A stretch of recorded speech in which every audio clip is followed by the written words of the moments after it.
हर हर महादेव, घर घर महादेव। सावन माह की बहुत सारी शुभकामनाएं।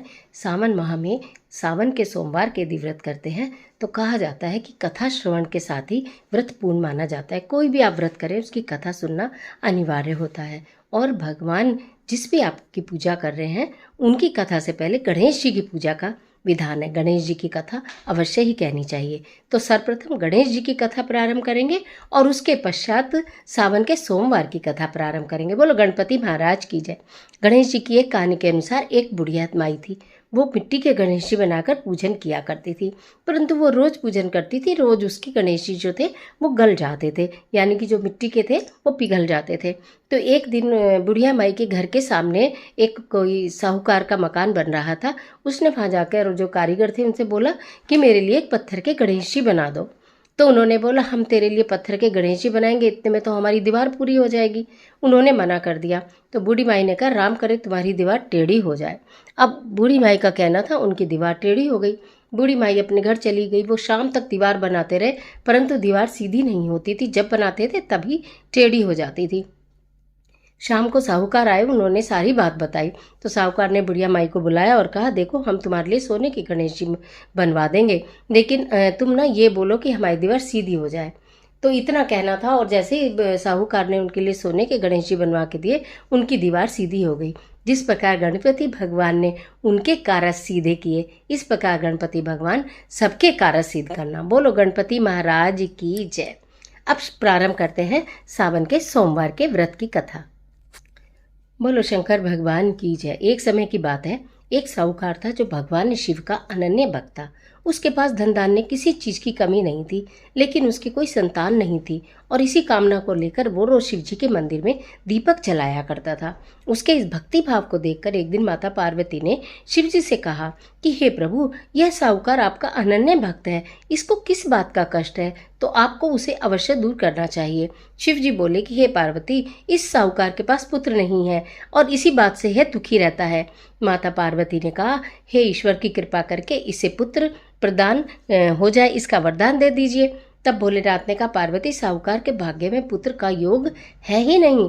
अगर मैं इसे पुत्र प्राप्ति का वरदान दे भी देता हूँ तो केवल 12 वर्ष की आयु तक ही उसका पुत्र जीवित रहेगा। यह सुनने के बाद भी माता पार्वती ने कहा हे प्रभु, आपको इस साहूकार को पुत्र का वर देना ही होगा, अन्यथा भक्त क्यों आपकी सेवा पूजा करेंगे।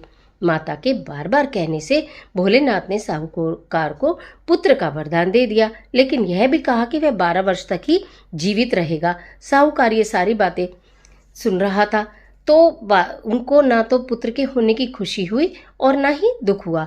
वह पहले की तरह भोलेनाथ की पूजा अर्चना करता रहा। उधर सेठानी गर्भवती हुई और 9वें महीने में उसे सुंदर बालक को उसने जन्म दिया। परिवार में खूब हर्षोल्लास मनाया गया, लेकिन साहूकार पहले ही की तरह रहता रहा और उसने बालक की 12 वर्ष की आयु का जिक्र भी किसी से नहीं किया। जब बालक 11 वर्ष की आयु का हो गया तो एक दिन साहूकार की सेठानी ने बालक के विवाह के लिए कहा। तो साहूकार ने कहा कि अभी बालक को पढ़ने के लिए काशी भेजेगा। इसके बाद उसने बालक के मामा को बुलाया और उसे कहा कि इसे काशी पढ़ने के लिए ले जाओ और रास्ते में जिस भी स्थान पर रुकना वहाँ यज्ञ करते चलना, ब्राह्मणों को भोजन कराते हुए आगे बढ़ना। उन्होंने भी इसी तरह किया। रास्ते में एक राजकुमारी का विवाह था, जिससे उसका विवाह होना था। वह एक आंख से काना था। तो उसके पिता ने जब एक अति सुंदर साहूकार के बेटे को देखा तो उसके मन में आया क्यों ना इसे ही घोड़ी पर बैठाकर शादी के सारे कार्य संपन्न करा लिए जाएं। तो उन्होंने मामा से बात की और कहा कि इसके बदले में अथाह धन देंगे। वो राजी हो गए। इसके बाद साहूकार का बेटा विवाह कर की बेदी पर बैठा और जब वे विवाह कार्य संपन्न हो गए तो जाने से पहले उसने राजकुमारी की चुन्नी में पल्ले पर लिख दिया कि तेरा विवाह तो मेरे साथ हुआ, लेकिन जिस राजकुमार के साथ भेजेंगे वह तो एक आंख का काना है। इसके बाद वह अपने मामा के साथ काशी के लिए चला गया। उधर जब राजकुमारी ने अपनी चुनरी पर यह लिखा हुआ पाया तो उसने राजकुमार के साथ जाने से मना कर दिया।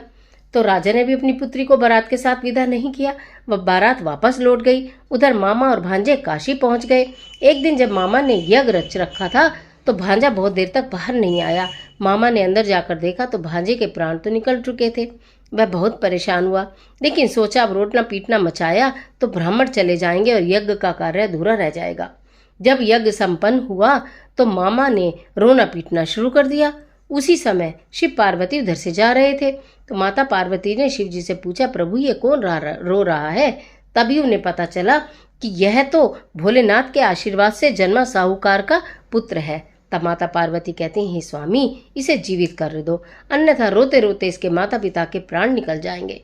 तब भोलेनाथ ने कहा, पार्वती इसकी आयु इतनी ही थी, ये भोग चुका है। लेकिन माँ के बार बार आग्रह करने पर भोलेनाथ ने उसे जीवित कर दिया। लड़का ओम नमः शिवाय कहते हुए उठा और मामा भांजे दोनों ने ईश्वर को धन्यवाद दिया, अपनी नगरी को लौट पड़े।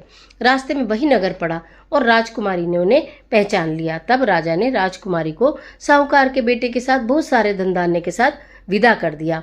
उधर साहूकार और उसकी पत्नी छत पर बैठे थे। उन्होंने यह प्रण कर रखा था, यदि उनका पुत्र सकुशल न लौटा तो वह छत से कूदकर अपने प्राण दे देंगे। तभी लड़के के मामा ने आकर साहूकार के बेटे और बहू के आने का समाचार सुनाया, लेकिन वे तब भी नहीं माने। तो मामा ने शपथ पूर्वक कहा। तब दोनों को विश्वास हो गया और दोनों ने अपने बेटे बहू का स्वागत किया। उसी रात साहूकार को स्वप्न में शिवजी ने दर्शन दिए और कहा कि तुम्हारे पूजन से मैं प्रसन्न हुआ। उसी प्रकार जो भी व्यक्ति इस कथा को पढ़ेगा या सुनेगा, उसके समस्त दुख दूर हो जाएंगे और मनोवांछित सभी कामनाएं पूर्ण होगी। सावन के सोमवार के दिन इस कथा को सुनने और कहने जिस भी तरह उस तरह का करने से भगवान शिव और माता गौरा की कृपा बरसती है। बोलो शंकर भगवान की जय। यह थी सावन के सोमवार की व्रत कथा। आशा करती हूँ इसे सुनने से निश्चित आपको पुण्य की प्राप्ति होगी। आज के लिए इतना ही, इजाज़त दे दीजिए। मिलते हैं एक और वीडियो के साथ। तब तक हंसते रहिए, मुस्कुराते रहिए। इस तरह की तमाम वीडियोस को देखने के लिए चैनल को सब्सक्राइब करिए। वीडियो अच्छी लगती है तो लाइक कीजिए, फ्रेंड के साथ शेयर कीजिए और हमेशा 2 कथा एक साथ पढ़िए, एक कथा कभी भी नहीं। कमेंट बॉक्स में ओम नमः शिवाय ज़रूर लिखिए। ईश्वर आपकी मदद करें।